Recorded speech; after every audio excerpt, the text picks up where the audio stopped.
Hello, it's Dhananjay and welcome back to a new video in which I'm going to give you guys my initial impressions after using the OnePlus 7 Pro for 72 hours. Without further delay, let's get started with a couple of quotes.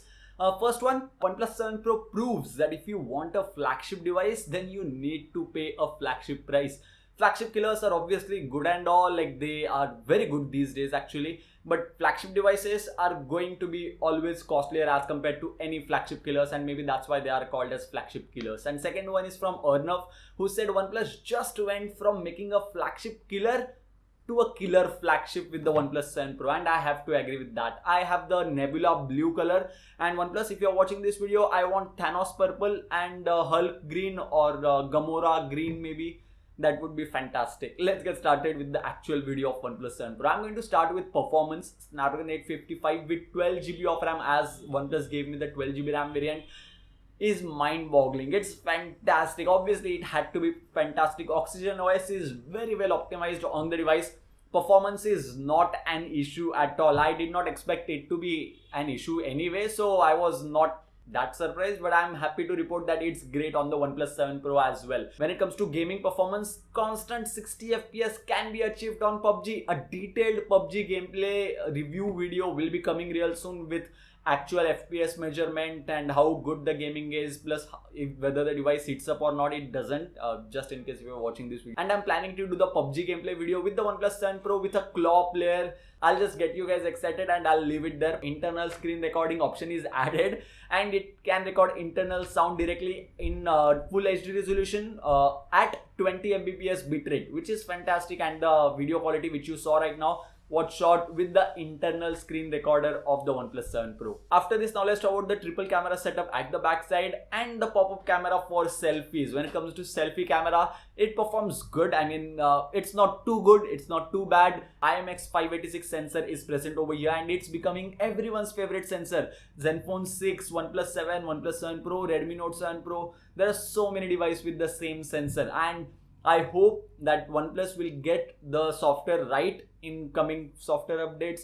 And as you can see, these are some of the sample shots clicked with the OnePlus 7 Pro's camera. As of shooting this video, in my initial impressions, I'm going to say that 7 Pro did left me expecting little bit more out of it when it comes to camera, considering we are going to pay 48,000 rupees price for this particular device. I think OnePlus may get it right in the future software update, because I have already received one software update which fixed the camera performance. Even though I did not notice any major difference in the camera performance, but still OnePlus will be trying to get the camera to perform even better. I have a good news for you. Gcam will work out of the box. A dedicated video will be coming on that on the OnePlus 7 Pro, so do not worry. Just subscribe to the channel if you haven't already. After this, now let's talk about the in-display fingerprint sensor. OnePlus has gone with an optical fingerprint sensor instead of ultrasonic fingerprint sensor, which is present on higher flagship devices such as Galaxy S10 Plus. And the fingerprint performance is fantastic. OnePlus has optimized the software, and as you can see, if I just press the button, it gets unlocked pretty quickly. Obviously not as fast as the rare fingerprint sensor which OnePlus had with OnePlus 5T, but still I am not going to deduct points when it comes to fingerprint sensor, as it's pretty fast. When it comes to face unlock feature, that's pretty good as well. As you can see, the device is locked right now. I'll press the power button and the device, the pop-up camera will pop out and scan my face and go inside directly. And when it comes to pop-up camera, do you need to worry about that? Not at all. I personally think that if it's scanning for my face, even if I do like this, I feel like this pop-up camera setup is pretty good. I'll just do this on camera once. That's it. The pop-up camera mechanism will still work, as you can see. I may make a dedicated video testing the durability of this camera. If you want that to happen, don't forget to give this video a thumbs up and do let me know about that in the comment section box below. Maybe hang a 5 kg weight on this camera and let's test it in real life, whether it actually works or not. Something like that. Whoever thought that removing the headphone jack from a smartphone was okay, I mean, I'll leave that person now. But whoever thinks that not giving the headphone jack adapter, like USB Type-C to headphone jack adapter on a device which doesn't come with a headphone jack, is not okay, not at all okay. If someone new buys the OnePlus 7 Pro, they're not going to get that adapter. You will have to buy that separately for 390 rupees in India. In other countries it's much more costly and it's out of stock as of shooting this video. In future I am pretty much sure that the price will increase to 500 rupees or maybe 499. If it remains at 390 then great, but if it increases to 499, then let me tell you that I guessed it first. And for someone new who buys the OnePlus 7 Pro, how is that person supposed to use headphones?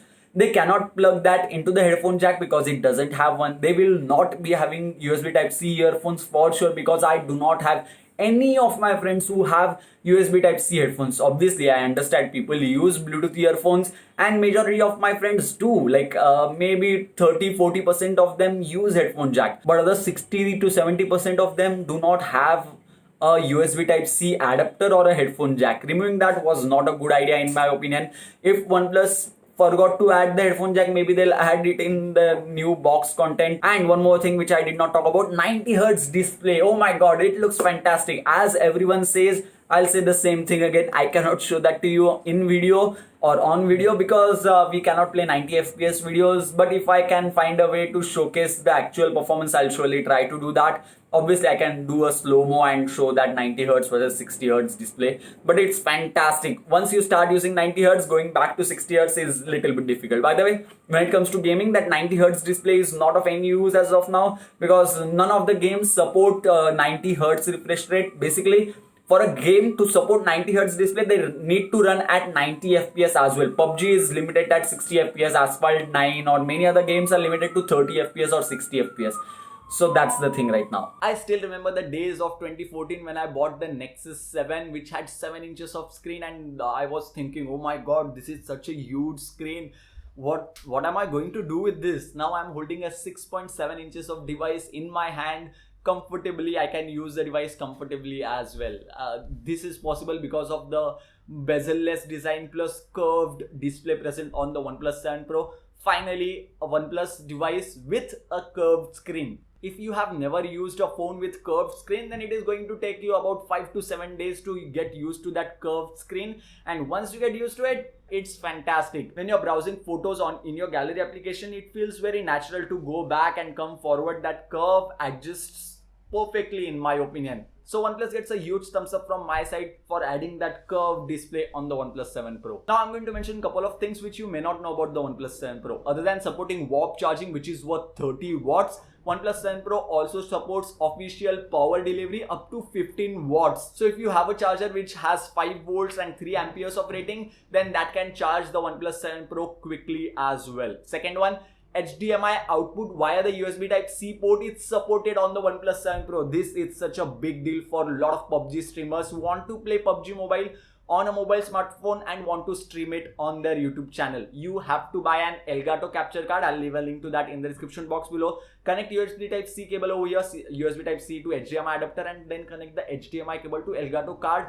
You can start streaming immediately. Earlier, you had to buy Samsung Galaxy S10 Plus or an iPhone in order to stream, or an iPad. Basically all Apple devices support HDMI output via the lightning port, but now OnePlus 7 Pro supports it as well, and this is much better option to stream with because OnePlus 7 Pro gives constant 60 FPS. There are no frame drops or anything like that with the OnePlus 7 Pro, whereas with Galaxy S10 Plus the performance is not at all that good when it comes to playing PUBG Mobile consistently for 3 to 4 hours. Obviously, Apple devices are very good, but people who do not want to move to Apple ecosystem, OnePlus 7 Pro is going to replace that device for them. And I am pretty much sure that OnePlus is going to send the OnePlus 7 Pro to a lot of streamers and they'll start streaming with the OnePlus 7 Pro. Send it to me as well. Device is based on Android Pie right now, which is good. Android Q is officially not out yet, but developer preview of Android Q will be available for OnePlus 7 pretty soon. That's an interesting factor. Stereo speakers are present on the OnePlus 7 Pro.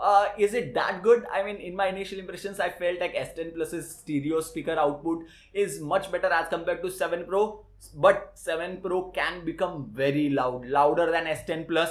The output via the top speaker or the earpiece is still louder on the Galaxy S10 Plus as compared to this one. I am going to make a dedicated comparison video between OnePlus 7 Pro and the Galaxy S10 Plus for all those who are confused whether to go with S10 Plus or this device.